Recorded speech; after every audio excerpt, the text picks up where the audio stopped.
Viewers, हम study कर रहे हैं जेरेंड के टॉपिक और इस सिलसिले में ये हमारी दूसरी वीडियो है जिसके अंदर हम ये जानने की कोशिश करेंगे कि कंपाउंड जेरेंड फॉर्म्स क्या होते हैं।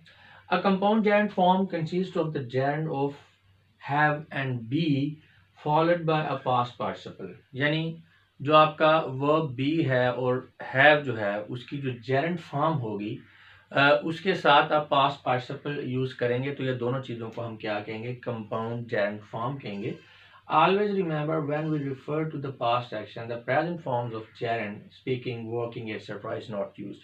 यानी जब आप किसी पास्ट एक्शन को रिफर कर रहे हैं, उसकी तरफ इशारा कर रहे हैं कि फलां टाइम में ये हुआ था, तो उस हवाले से फिर आपने प्रेजेंट फॉर्म नहीं यूज़ करनी जेरेंड की, आपने कंपाउंड फॉर्म यूज़ करनी है जेरेंड की। तो इसमें भी हम एग्जांपल्स देखेंगे तो क्लियर होगा आपको। We heard of her having achieved a gold medal. हमने उसके एक गोल्ड मेडल अचीव करने के बारे में सुना। अब गोल्ड मेडल जो है वो पास्ट में जो है उसे मिला है, तो उसकी तरफ रिफर किया जा रहा है कि कब वो जब वो उसको मिला था, हमने सुना कि उसे मिला था। तो यहाँ पे we heard of her achieving a gold medal के बजाय अगर यहाँ पे ये लिखेंगे आप we heard of her having achieved a gold medal, तो ये ज़्यादा बेहतर होगा। इसी तरह they were accused of having stolen a car, alias desirous of being famed.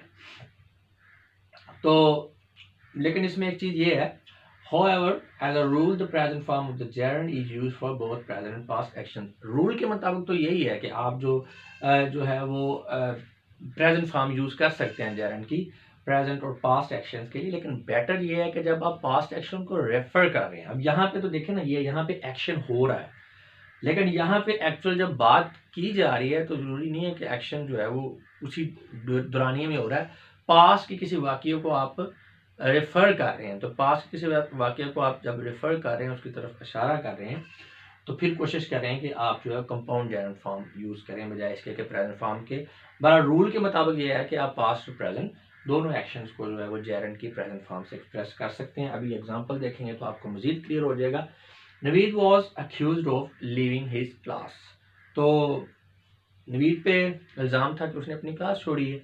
Naveed was accuse of having left his class.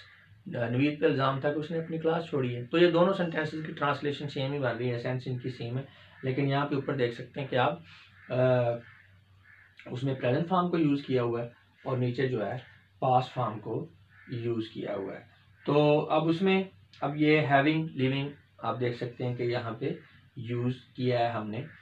तो उसमें नेक्स्ट आ जाता है to express an action in the past perfect form of the gerund is use. वही वाली बात अब repeat यहाँ पे हो रही है, इसको आप कह रहे हैं कि कंक्लूड कर रहे हैं कि जब हम किसी एक्शन को, पास्ट में होने वाले एक्शन को एक्सप्रेस कर रहे हैं तो हमने perfect form of the gerund use करनी है, यानी वही हैविंग या बी जो है, हैव या बी की जो जेरेंड फॉर्म है उसके साथ हम पास्ट पार्टिसिपल यूज करेंगे। जैसे कि Naveed accepted having missed one class of last week.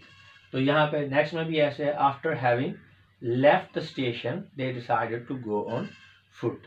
तो जब आप पास्ट एक्शन को रिफर कर रहे हैं तो उसके लिए आपने कोशिश करनी है कि आप जो कंपाउंड जेरेंड फॉर्म यानी कि जो आपकी हैव है या बी है उसकी आईएनजी फॉर्म प्लस जो है उसके साथ आप पास्ट पार्टिसिपल को यूज़ करेंगे।